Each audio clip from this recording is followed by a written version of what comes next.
Bendito.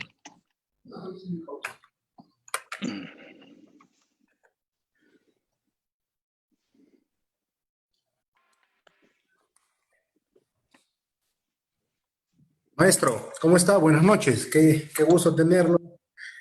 Agradecerle por su tiempo y aceptar tener participar en este ciclo de conversaciones, ¿no? Hablando sobre guitarra y, bueno, teniendo a maestros de trayectoria internacional y también a constructores también con amplia trayectoria como la de usted. ¿Cómo está, maestro? ¿Cómo ha ido este tiempo de pandemia que supongo también como a todos nos ha afectado en el trabajo y nos ha quedado empezar o reinventar, ¿no? La manera de trabajar? ¿Cómo le ha ido?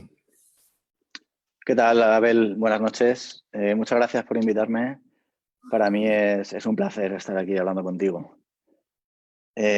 Bueno, estos tiempos pues son raros para todos nosotros y bueno, en realidad no ha ido mal. Estuvimos desde el 14 de febrero encerrados en casa hasta hace poquito y bueno, ha sido un tiempo pues de incertidumbre, de estar atentos a lo que pasaba en el mundo.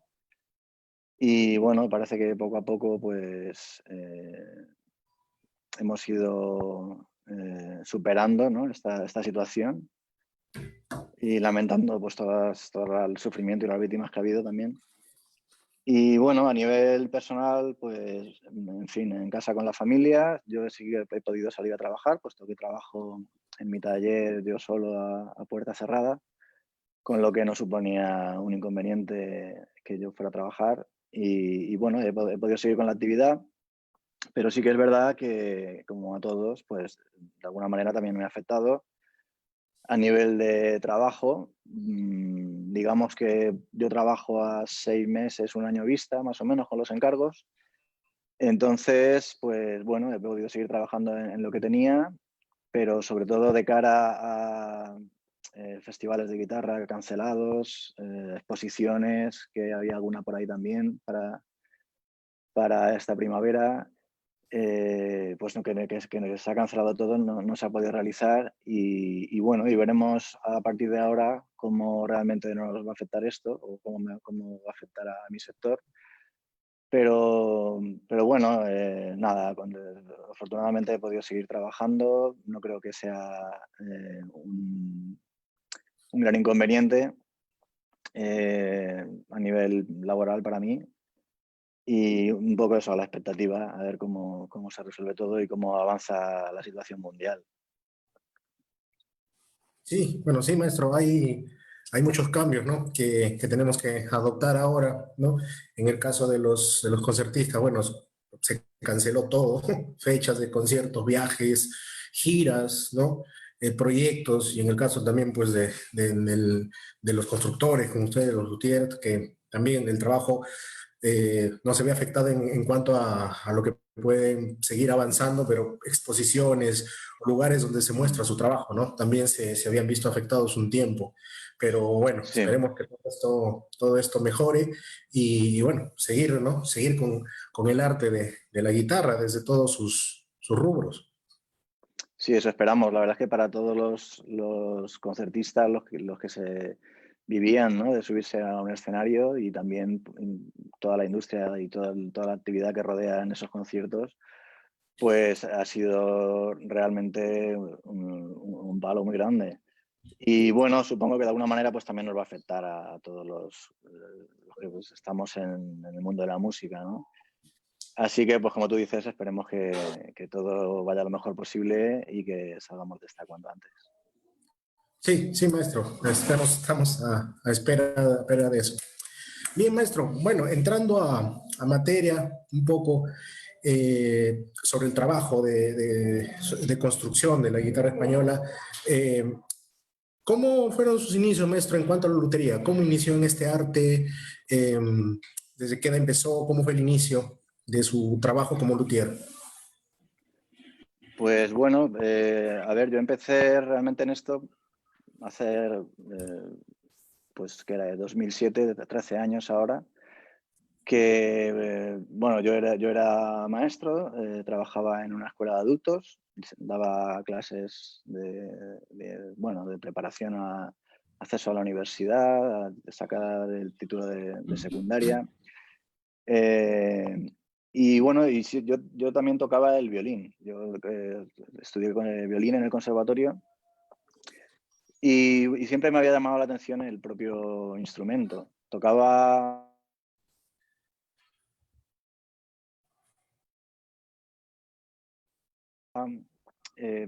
y, y bueno, y pensé en que podría quizá construir mi propio instrumento, ¿no? Porque en ese momento estaba buscando de comprar un violín eléctrico para poder subir al escenario y amplificarlo y tal.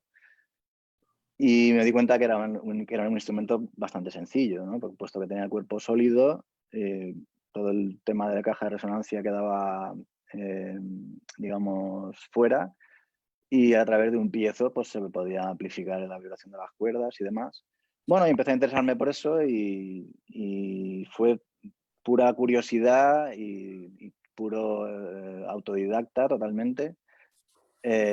Compré maderas, empecé a comprar algunas herramientas y bueno, y le di forma a un violín eléctrico que por ahí lo tengo todavía, que se puede conectar y suena. De hecho, he tocado mucho con él e incluso después cuando yo lo dejé otras personas también lo han tocado, violinistas profesionales. Y bueno, lo que me descubrí en ese proceso fue que me encantaba trabajar con la madera.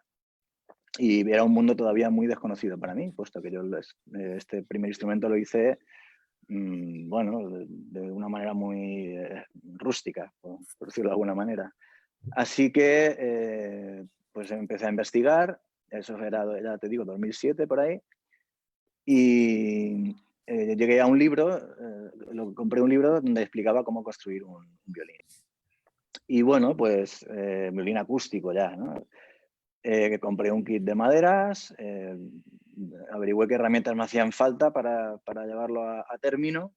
Y me puse con ello, siguiendo el libro, lo fui construyendo y ya entonces creé un pequeño blog que todavía está online, aunque poca gente lo conoce, y donde explicaba cómo se construía el violín a través de fotografías y texto, ¿no? Y bueno, yo la verdad es que estaba totalmente absorbido por el trabajo de la madera, el arce, el pino, las gubias, los cepillos, me fascinaba todo esto. Así que pues quise aprender ya de algún maestro que supiera cómo hacer esto bien y que me pudiera enseñar. Y bueno, en aquel momento no encontré a nadie que me enseñara a construir un violín, que es lo que yo quería hacer, pero sí que estaba funcionando y bueno, sigue todavía el foro de guitarra arte pulsado, arte linkado se llamaba en aquel entonces. Y había una sección de construcción de guitarras que moderaba el guitarrero Rafael López Porras, tristemente fallecido. Y bueno, y la verdad es que él era bastante activo en el foro, incluso en su página web ponía cómo se construía una guitarra y tal. Y ofrecía unos cursos en verano y bueno, me animé a ir a uno de sus cursos y la verdad es que recuerdo perfectamente cuando entré a su taller y olí la madera, el cedro, el ciprés, vi piezas que tenía a mitad de construir, las tapas armónicas, algunos mangos, los bancos de trabajo de madera, todas las herramientas dispuestas y bueno, eso ahí, vamos, estaba totalmente fascinado y estuve allí 15 días y bueno, la verdad es que no me dio tiempo a construir una guitarra entera, pero sí que me di cuenta de que era una actividad que iba, bueno, que de alguna manera sabía que iba a seguir haciéndolo, ¿no? Así que cuando llegué a casa puse todos mis esfuerzos y mi empeño en aprender bien. Otra vez con un libro, terminé con la ayuda del libro, con la ayuda de Rafael en la distancia, pues pude terminar esta primera guitarra. Y bueno, y cuando terminé la primera, pues a raíz de ahí ya me puse a construir la segunda y comencé un proceso de aprendizaje y de perfeccionamiento que ya cuando había construido 12 guitarras, creo, ya en 2010,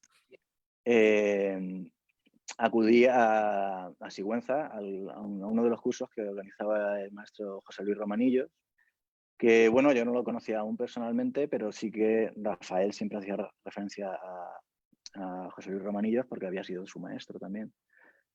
Así que para mí, pues bueno, era algo increíble, ¿no? Poder ir a un curso con Romanillos. Y llevaba ya tiempo sin hacer estos cursos, porque Romanillos, ya desde los años 80, creo, tenía ya una actividad, digamos, continuada de hacer cursos cada verano.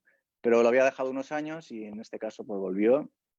Y aunque yo no construí una guitarra, construí una vihuela. Pero bueno, sí que fui allá a Sigüenza y conocí a Romanillos y fue también conocerlo y escucharlo hablar sobre las propiedades de la madera, sobre la guitarra española, sobre Antonio de Torres, pues también fue algo que me marcó y bueno, y decidí pues un poco seguir ese camino, ¿no? Y bueno, pues ya a raíz de ahí ya di el paso, pasé a convertirme en profesional desde el 2012. Y bueno, pues también gracias al Festival de Guitarra que hay aquí donde yo vivo, en Petrer, el Festival de Guitarra José Tomás,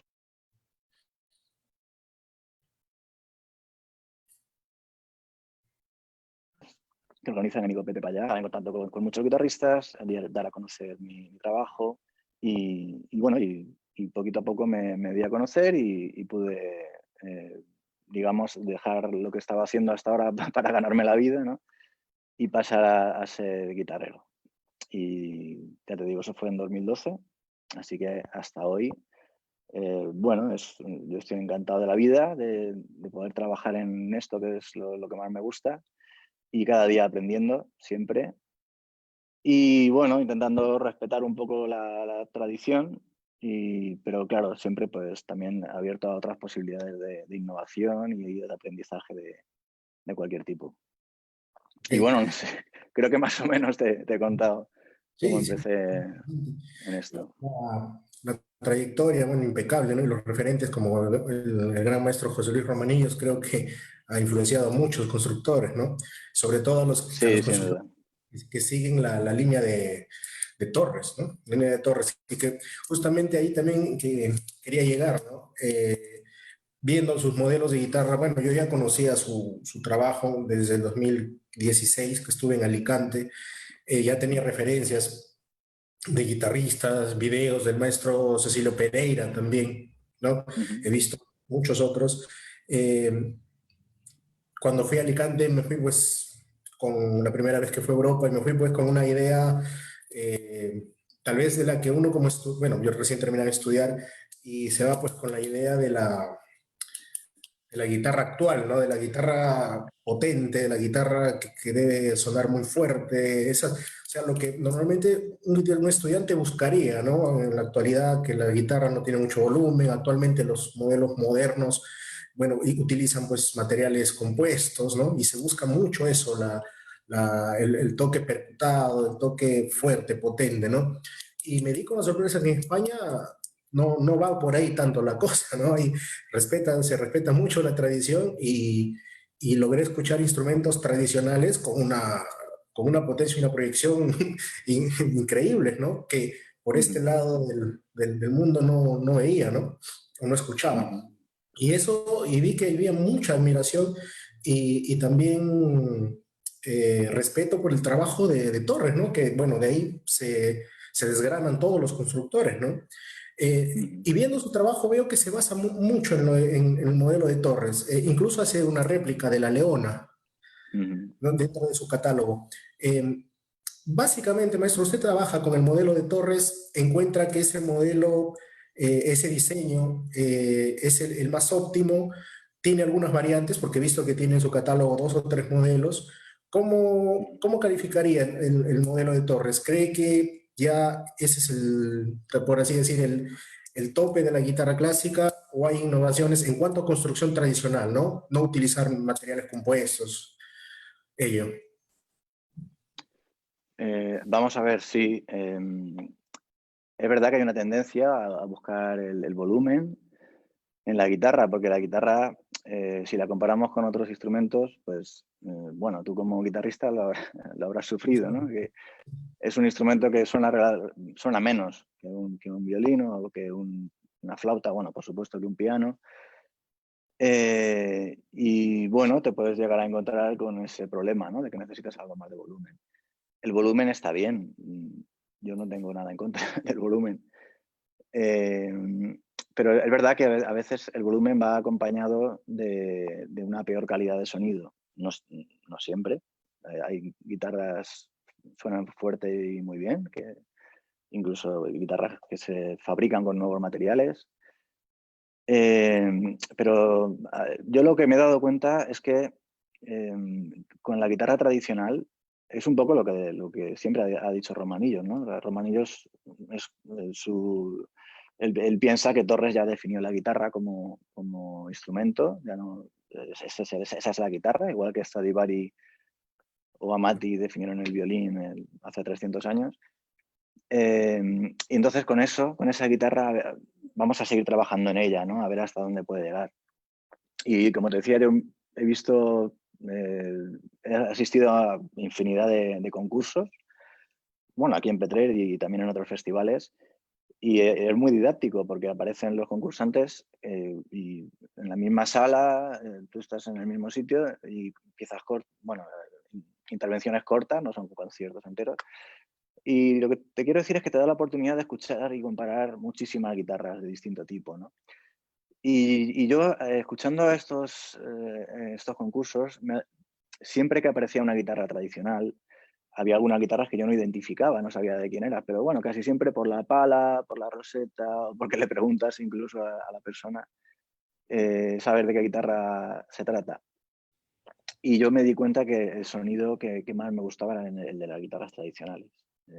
Bueno, lo tenía clarísimo, o sea, es que para mí era un sonido más musical, había incluso algún sonido que directamente como que me apartaba de la música, ¿no? Entonces, pues a mí me gustaba que el sonido me invitara a entrar y a escuchar la música, ¿no? De primera, ¿no? Luego, claro, ahí está la interpretación. Y entonces yo ya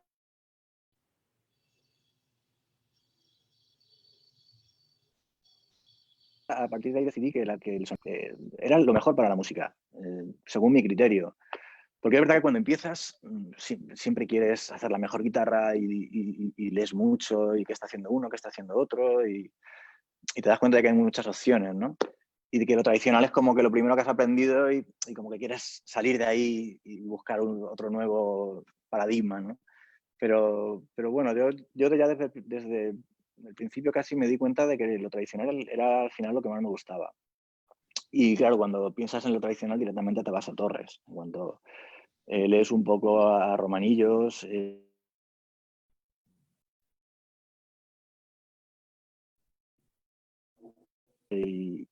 bueno, incluso escuchas que los instrumentos que más te gustan son precisamente los que están basados en Torres. Entonces,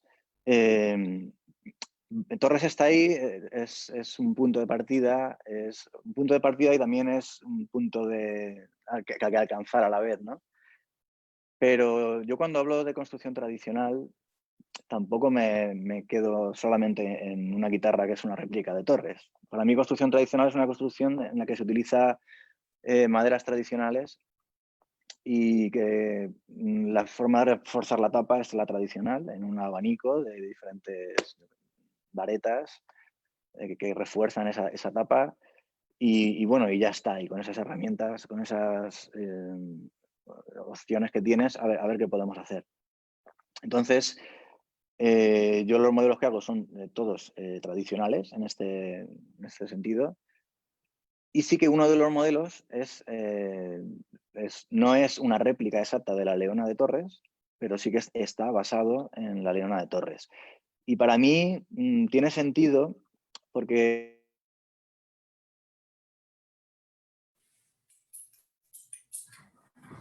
es como para mí funciona con Torres, porque es una guitarra que también tiene tornavoz, es una guitarra muy ligera porque está hecha de ciprés, tiene un cuerpo relativamente pequeño y a la vez pues es un icono, ¿no? Dentro de la guitarra de Torres, porque es una guitarra, un instrumento muy famoso y demás. Entonces, pues bueno, fue un poco la decisión de hacer esta guitarra porque Pepe Payá, que es el director del Festival de Guitarra de Petrer, quería que le hiciera una guitarra, una réplica de alguna guitarra antigua.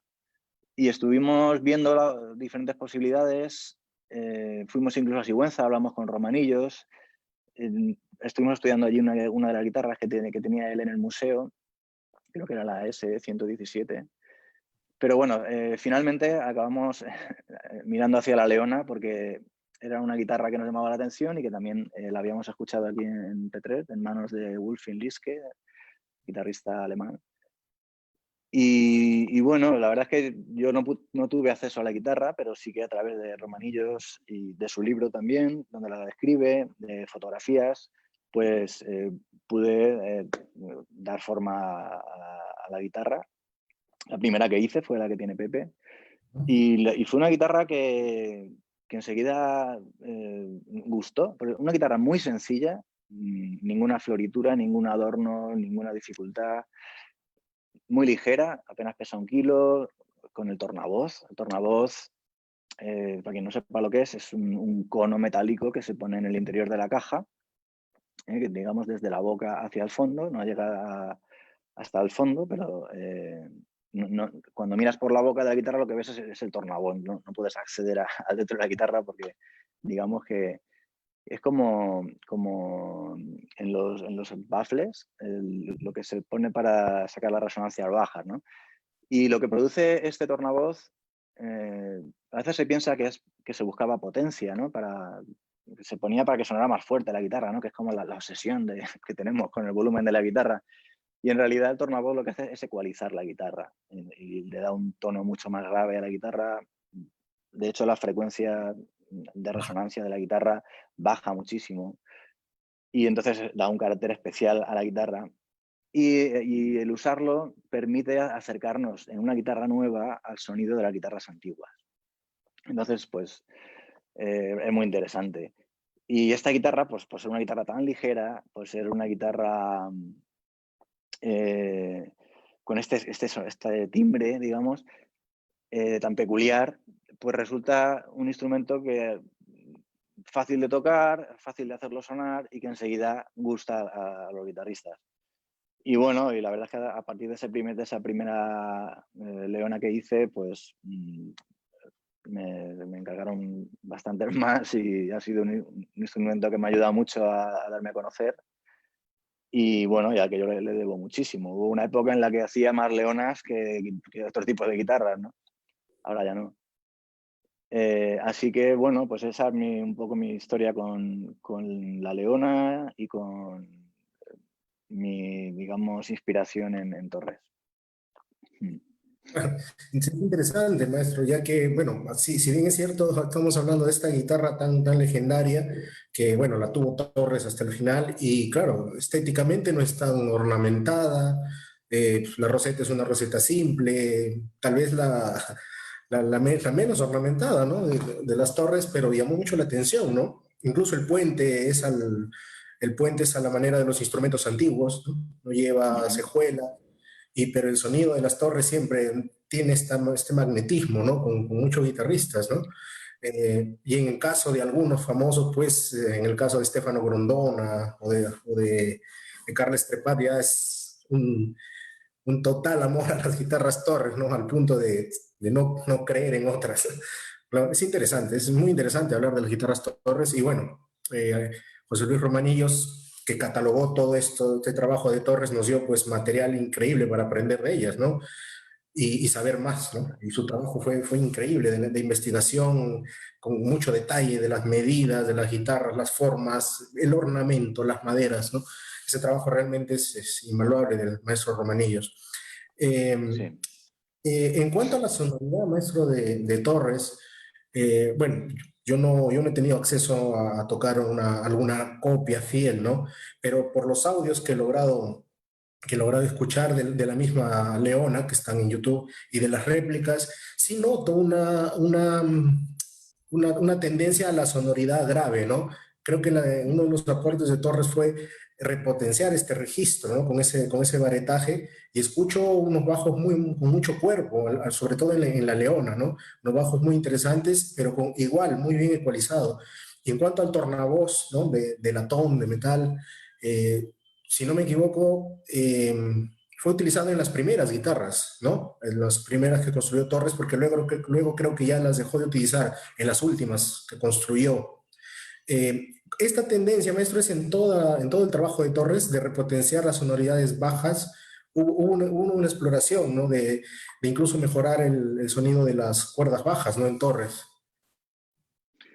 Sí, a ver, el tornavoz, no te lo puedo afirmar, pero lo utilizaba siempre en las mejores guitarras, ¿no? La Leona era diferente porque es una guitarra, como tú has dicho muy bien, que Torres tuvo hasta el final. Es una guitarra que él no quiso vender. Y bueno, Romanillos, con ese amplio estudio que hizo, que increíble, en su libro se puede leer que incluso Francisco Tárrega acudió con 12 años a ver al maestro Julián Arcas, que estaba tocando precisamente la Leona que le había prestado Antonio de Torres, ¿no? Y que fue cuando escuchó ese instrumento, ese concierto, que decidió comenzar a tocar la guitarra, con lo cual pues también tenemos ahí una historia muy buena, ¿no? Sobre esta guitarra. Y sí, a ver, los registros graves se obtienen sobre todo con guitarras ligeras y con tapas más o menos finas, pero claro, para eso necesitas una madera de muy buena calidad, ¿no? Sobre todo en la tapa. Esto lo explica muy bien Romanillos. Entonces, básicamente es eso. Es obtener una buena calidad de madera que ya en principio te va a dar un buen timbre, unos buenos agudos, la guitarra va a cantar y te permitirá también, por ser una madera más rígida, hacerla más finita y que los bajos sean más profundos, no más fuertes, sino más profundos, que descanse más el bajo cuando suena. Y sí, sin duda eso, junto a la antigüedad de las guitarras, pues hacen este sonido, ¿no? Este sonido antiguo, ¿no? ¿Qué decimos de la guitarra española antigua? Que es ese sonido con un bajo muy redondo, muy bajo, ¿no? Perdón.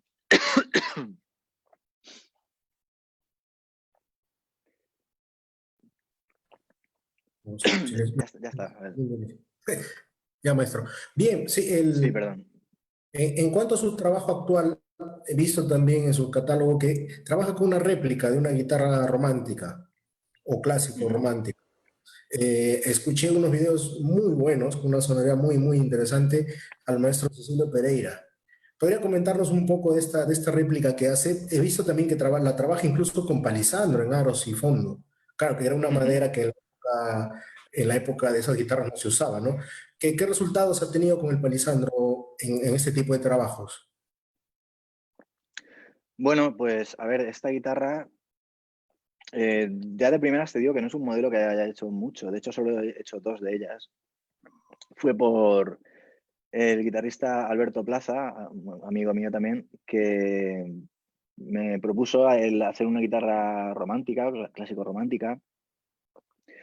Y bueno, pues yo lo vi interesante, nunca había hecho ninguna y dije, bueno, pues voy a hacer 2, ya que me pongo, y así también por lo que dices, escuchar un poco una de arce y otra de palisandro. Y bueno, para hacerlas me ayudó José Miguel Moreno, ¿No? que él de hecho tiene la original, que yo copié, y bueno, estuve ahí en su casa, él, muy amablemente él me facilitó todo, incluso me enseñó planos que había hecho él y demás. Estuvimos allí con el instrumento original, este sí que lo pude estudiar, sacar la plantilla, los grosores, todo. Y bueno, y aquí sí que ya pues me aparté de la construcción española porque es una guitarra francesa y la construí como se construía originalmente, ¿no? Como se construyen, que es bueno, hacer la caja del instrumento por un lado, el mango por otro y luego hacer un ensamble. Sabes que en la guitarra española la forma de construirla es, haces cada elemento se construye y luego se monta todo encima de una solera, empezando por la tapa, después el mango, acoplamos los aros es una forma de montar la guitarra completamente diferente. Y bueno, el resultado estuvo bien. Terminé las dos guitarras. Alberto se quedó con la de Palo Santo porque le gustó más. Sonaban realmente muy parecidas.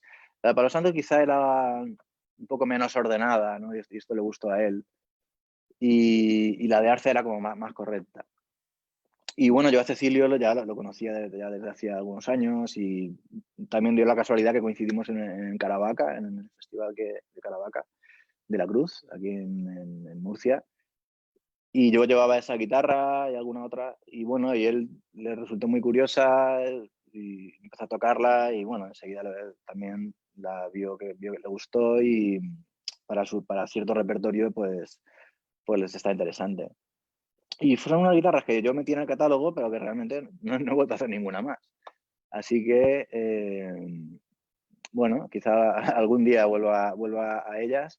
Pero sí, es una guitarra, como digamos, una segunda guitarra, ¿no? Para los guitarristas que ya tocan su instrumento, pero para cierto repertorio, pues es más adecuado coger una guitarra de esta época. Es una réplica de la guitarra de José Miguel Moreno, una Petit Jean de 1800. Sí, realmente se ve interesante y suena muy bien y sobre todo en el repertorio de época, ¿no? La referencia que tuve es justo de Cecilio Pereira y suena realmente bien. Sí, Eh, Cecilio la hace sonar magníficamente. Pues. Y además la toca mucho, con lo cual yo muy agradecido también. sí, muy bueno. Maestro, una pregunta aparte de esto, esto sí es muy personal. Bueno, es sabido la opinión que tiene el maestro Romanillo sobre el uso del cedro rojo en la tapa, ¿no? Al punto Ujú. de recomendarla para hacer puertas, pero no para guitarras. ¿Qué opinión tiene sobre el cedro rojo? Él utiliza, bueno, es muy utilizado por constructores hasta legendarios, ¿no? Desde Ignacio Fleta, Friedrich, pero ¿usted cómo ve esto del cedro rojo en las guitarras de tradición española? Bueno, a ver, yo lo utilizo quizá en un 10% de mis guitarras o algo así, poquito en realidad. De hecho, pasan años en los que no lo uso. Pero sí, sobre todo cuando encuentro piezas interesantes, porque siempre se ha pensado que es una madera más blanda. Incluso cuando aprendes a construir te dicen, es que el cedro hay que dejarla más gruesa, ¿no? Porque es más blanda. Pero hay piezas de cedro, porque son árboles muy grandes, ¿no? Es la ventaja que tienen también frente al pino abeto. Entonces se pueden encontrar piezas realmente muy buenas y muy similares al pino abeto, curiosamente. Y si consigues este tipo de madera, pues hay una cosa muy buena que es que puedes terminar una guitarra que enseguida está sonando muy bien, porque sabes que el pino abeto hay que trabajarlo un poquito más y que al principio está un poco más tímido y al cabo de un tiempo bueno, incluso al principio ya, al rato de empezar a tocar la guitarra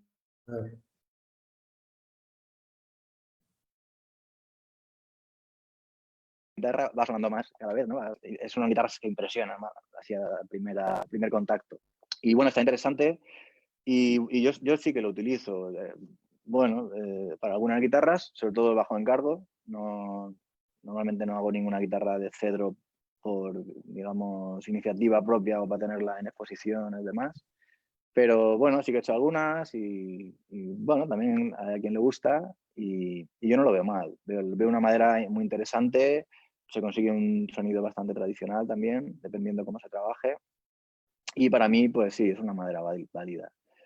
Eh, pero bueno, la verdad es que en tapas armónicas nos limitamos al pino abeto y al cedro rojo, ¿no?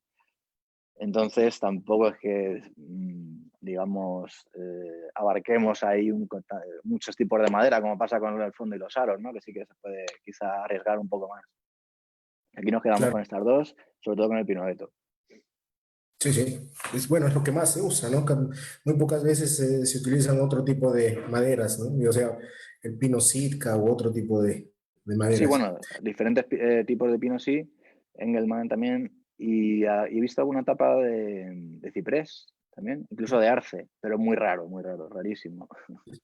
Incluso, sí, leí por ahí que Aguado, creo, bueno, en ese tiempo el arce creo que era la madera más preciada, ¿no? Y recomendaba eso, pero sí, habría que, raro ver tapas de arce, pero Sí, bueno. es muy raro. Sí.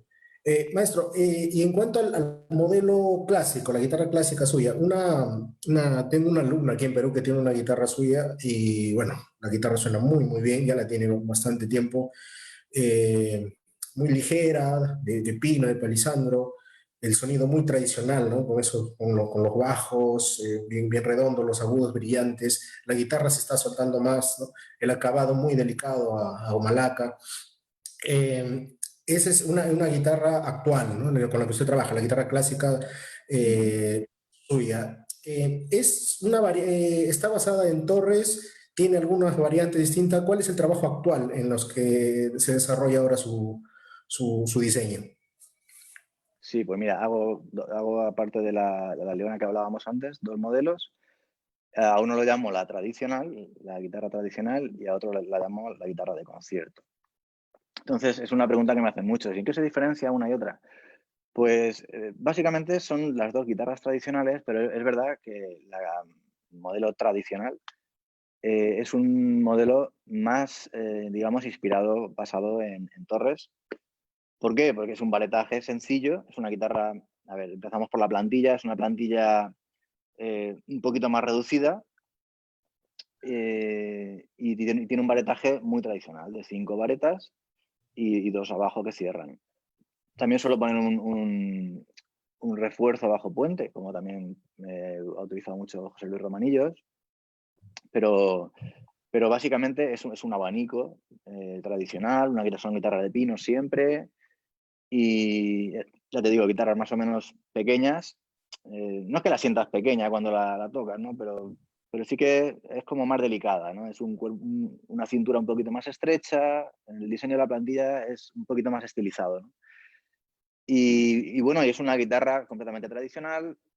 A mí es la que más me gusta, porque es que es digamos, la más expresiva, la que permite al guitarrista aportar más de sí, ¿no? La guitarra es como el lienzo, ¿no? Y él puede hacer, bueno, dentro de mis límites, por supuesto, pero digamos que tiene mucha amplitud ahí, ¿no? De intervenir él y de expresar.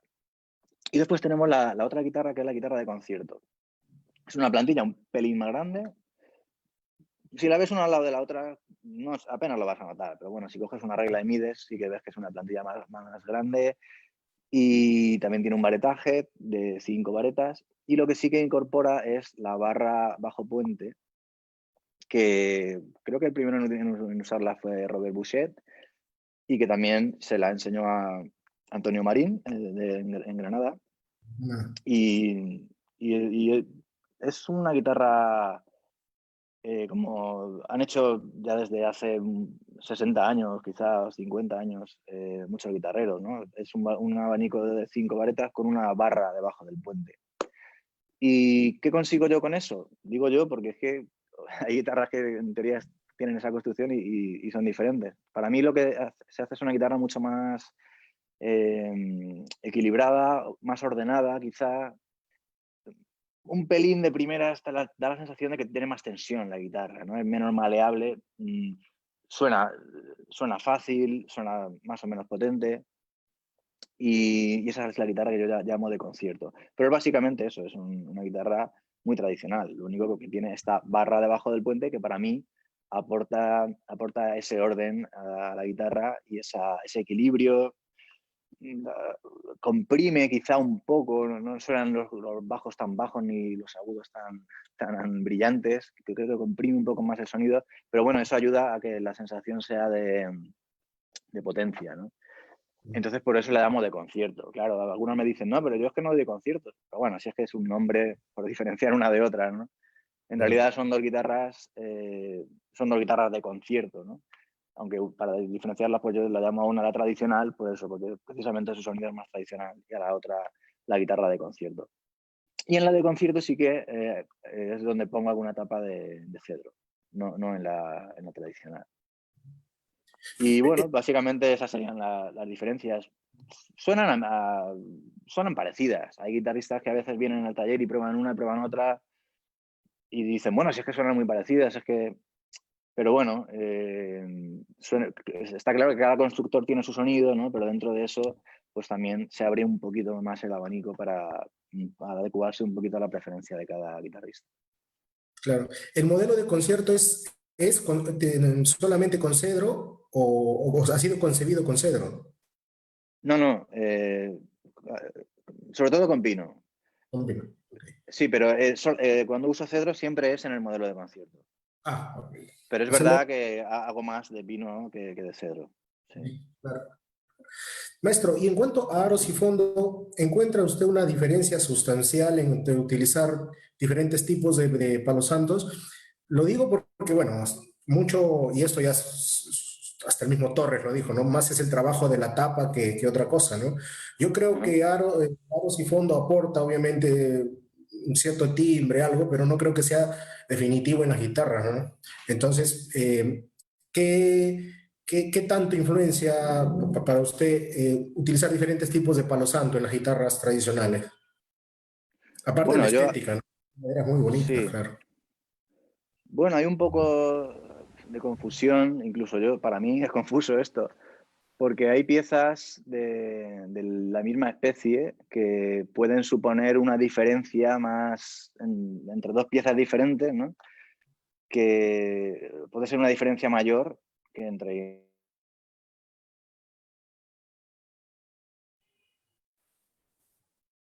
una especie y otra, ¿no? Entonces, bueno, a mí me gusta mucho el palo santo de India. ¿Por qué? Porque es una madera muy estable. Lo primero es que a mí me facilita la construcción. Sé que no voy a tener ni problemas con esa madera. No, es improbable que se me raje, que haya problemas de cepillar. Es decir, una madera que se va a comportar bien, el aro se va a doblar bien, va a dar estabilidad a la guitarra durante su vida. Y además es una madera que, siendo oscura, siendo un palo santo, es una madera ligera. Entonces yo creo que aporta mucho a este sonido español que definíamos antes. Luego hay otros palos santos, el palo santo de Madagascar. Yo básicamente uso Madagascar y India, ¿no? Estas dos variedades de palo santo. Que sí que es una guitarra un poco más pesada, y ahí ya depende mucho de la pieza. Hay piezas que se parecen más al India, hay piezas que son más pesadas y quizá te dan una guitarra, un sonido algo más brillante. Pero bueno, tampoco me atrevería yo a decir que el Madagascar suena más brillante, el India suena más opaco, más oscuro. Depende mucho de cada pieza y luego de cómo se trabaje. Los aros se pueden laminar, se puede trabajar los grosores. Eh, no es tan importante la especie. Está claro que un ciprés frente a un palo santo, pues vamos a tener ahí una gran diferencia, ¿no? Pero dentro de las maderas duras, oscuras, no creo que haya tanta diferencia entre especies. Más entre piezas en concreto que entre especies. Claro. Y en cuanto al arce, entre un palo santo, bueno, el arce es la madera que se usa por excelencia para violines y que se usaba para aros y fondo en las guitarras, ¿no? Ya que no había tanto acceso a los palos santos. Mm. ¿Cómo ve ahí el trabajo? ¿Encuentra mucha diferencia en una guitarra de arce y palo santo? Bueno, el arce es una madera también más ligera. A mí es una madera que me encanta porque se trabaja muy bien también. Visualmente es preciosa. O sea, como he comentado antes, yo tocaba y toco a veces el violín y bueno, y me fascina, ¿no? El arce con el pino abeto. A mí me encanta, quizás yo estoy un poco... eh, no soy parcial, ¿no? A la hora de opinar eso, pero sí, a mí me gusta mucho cómo suena el arce y pienso que es un equilibrio muy bueno entre un brillo y expresividad, digamos. Es ahí un punto medio. Y para mí es una madera muy válida para hacer una guitarra española. Yo, de hecho, lo he trabajado bastante y cuando alguien me lo pide, a mí me da una alegría. Luego hay diferentes tipos de arce, el arce rizado, el arce de ojos de pájaro, ojos de perdiz, acolchado. Y bueno, y es una madera que se barniza fácil también y en cuanto se le da la goma laca, sale toda la profundidad esa que tiene. Así que para mí es una madera muy válida, de hecho, usada por Torres y por otros muchos guitarreros históricos. Sí, yo os invito a todos los guitarristas a que probéis las guitarras de arce. Sí, sí. No, bueno, yo sí he tocado algunas guitarras de arce, suena muy bien, ¿no? Hay una tendencia también de algunos guitarristas clásicos en cuanto a la claridad, ¿no? Prefieren algunos la manera oscura, en fin, los famosos, o la fama que ha obtenido el palisandro durante su uso en la construcción. Bien, maestro. Sí. Maestro, agradecerle por su tiempo, por toda la información que nos ha dado sobre su trabajo. Va a ser muchísimo, ¿no? Siempre es bueno compartir este tipo de cosas, conocer tal vez directo el trabajo de un constructor, ¿no? Ya que los guitarristas tal vez tenemos el acceso limitado a un taller o a conversar directamente con el constructor, ¿no? Y esto es realmente importante, ¿no? Información que el guitarrista profesional debe saber, debe tener cierto conocimiento básico de maderas, de diseños, ¿no? Para saber y saber y conocer más sobre este mundo, ¿no? De la guitarra. Bueno, desearle lo mejor, maestro, agradecerle de verdad su tiempo, su atención y bueno, esperando pronto todo este problema mundial pase y podamos seguir avanzando en este mundo de la guitarra. Eso esperamos, Abel. Nada, muy agradecido yo también. Y bueno, ha sido un placer. Se ha pasado esto volando, hablando de lo que a uno le apasiona. Sí, eso Así sí. que nada, encantadísimo de haber estado contigo. Muchísimas gracias. No, a usted, maestro, muchas gracias y que todo vaya bien. Saludos fraternos desde Perú. Gracias. Igualmente, un abrazo. Gracias.